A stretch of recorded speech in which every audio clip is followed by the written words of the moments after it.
Coleção Marvel Terror, O Lobisomem Ataca.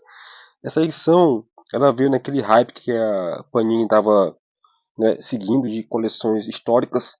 Nesse mesmo formato aqui, que no final da coleção vinha, né, cada volume vinha uma caixinha para você fechar e guardar as suas edições. No entanto, a coleção Marvel Terror, ela não despontou, né? Lançou o Lobisomem Ataca volume 1, ficou só nessa edição. Lançou o Motoqueiro Fantasma também, ficou só em uma edição, porém depois, né, bem depois, em uma Epic Collection, né, aí meio que se redimiu do Motoqueiro Fantasma. E o único que eu acho que deu certo foi a Tumba do Drácula, que realmente teve aí, eu acho que uns duas ou três caixas, eu não lembro aqui de cabeça, mas foi o único que realmente conseguiu ir para frente da coleção Marvel Terror. Essa edição foi lançada em setembro de 2016, tem 164 páginas, capa cartão, papel interno, papel offset, como era de praxe nessas publicações da Panini da época. Aqui vai reunir a Marvel Spotlight edições 2, 3, 4, que foi o que trouxe o personagem Lobisomem na época. E na sequência a gente vai ter as edições 1, 2, 3 e 4 do título solo do personagem. Aqui era começo dos anos de 1970. Era um filão que estava relativamente alta naquela época. A Marvel queria aí a sua fatia do bolo do mercado dos quadrinhos de terror. Como disse, Marvel Spotlight, Lobisomem na Noite, aqui a Panini traduziu como Lobisomem Ataca.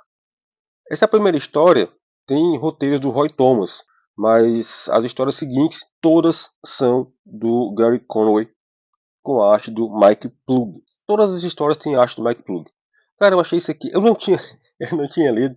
Eu comprei lá em 2016, na época que foi lançado. Porém, eu não tinha lido ainda, né? Essa é vergonha em si mesmo. E, cara, eu achei isso aqui muito, muito bom. Me surpreendeu positivamente, porque eu não esperava grande coisa. Eu comprei na época porque eu achei que ia formar uma caixa. Eu estava comprando tudo que estava saindo dessas coleções da Marvel em bancas. Eram geralmente quadrinhos mais clássicos, que era coisa que eu estava começando a ter uma afinidade. Então eu peguei pensando justamente nisso, né? Que no final seria um arco com histórias de terror da Marvel e eu, né, fecharia em uma caixinha. A gente vai ser apresentado ao Jack Russell. Jack Russell é um jovem de 18 anos que descobriu, né, aos 18 anos, que ele tinha uma maldição hereditária do pai, que se transformava em lua cheia, né, em um lobisomem. A história parece bem simples, né? Mas acontece que ela vai além, tá? Ele tenta, né, descobrir o que aconteceu, ele não sabe que herdou, né, essa maldição do pai e ele começa a caçar as informações. Paralelo, outras coisas vão acontecendo que vão, né, criando esse vínculo do personagem com o leitor, com a história do próprio personagem, né? Aparecendo alguns vilões e outros desafios que vão deixando o Jack Russell a par realmente da sua condição de se transformar em um lobisomem. E é muito legal porque a história ela é muito orgânica, ela não é uma história forçada. Porque vamos lá, cara, poxa, aqui era em plena era heróica dos super-heróis da Marvel, né? Nos anos 1960, 70, a Marvel tinha dado um novo ritmo para as histórias de super-heróis que a DC tinha ficado estagnada. Então, apostar num título de terror parecia algo fora da zona de conforto da Marvel.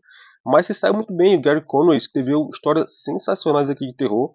E, na verdade, nem chega a ser um terror, é mais um drama. Mas estava bem acima da qualidade média da época.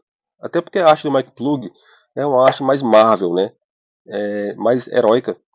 Porém, funciona pra caramba. Eu, particularmente, se esse mesmo roteiro fosse redesenhado com um artista mais sujo, né, do arte mais suja, eu acho que talvez funcionaria melhor. Porém, Mike Plug consegue manter a qualidade do roteiro, pelo menos nessas edições que estão aqui nesse encadernado. Achei muito bom, viu?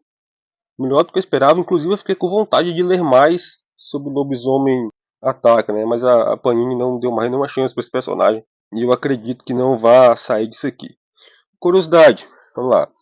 Essa é a primeira história que tem aqui, ela já foi lançada em uma edição da Salvat chamada Marvel Horror, lá em 2017 ou 18, não lembro aqui de cabeça, tá? Mas o mais interessante é que a editora Block lançou 20 edições de O Lobisomem. Vou deixar as capas aqui na lateral esquerda. E dessas 20, 12 são justamente essas histórias aqui do Lobisomem Ataca, né? Do Mike Plug com o Gary Conway. E outras equipes criativas. Só que na edição, olha só que interessante, na edição 12, eu não sei se a Block tinha os direitos, né? Eles pararam na edição 12, da 13 até a edição 20 foi o Flávio Colim quem assumiu as histórias do lobisomem. Era o mesmo cenário, porém os personagens tinham os nomes diferentes, apenas parecidos, né? O Jack Russell virou Ted Russell. Eu acredito que muito por conta de direitos autorais. Eu acho que a Block não tinha os direitos de lançar o Lobisomem na Noite ou o Lobisomem Ataca aqui no Brasil. Bom, fica aí, infelizmente, só nessa edição. Eu gostei bastante, fiquei realmente com vontade de ler mais. Vale dizer também que a Marvel lançou no seu streaming, a Disney Plus, um filme, um mega-metragem, acho que 50 minutos, baseado em O Lobisomem na Noite, nesse quadrinho aqui. Até a próxima, galera. Valeu!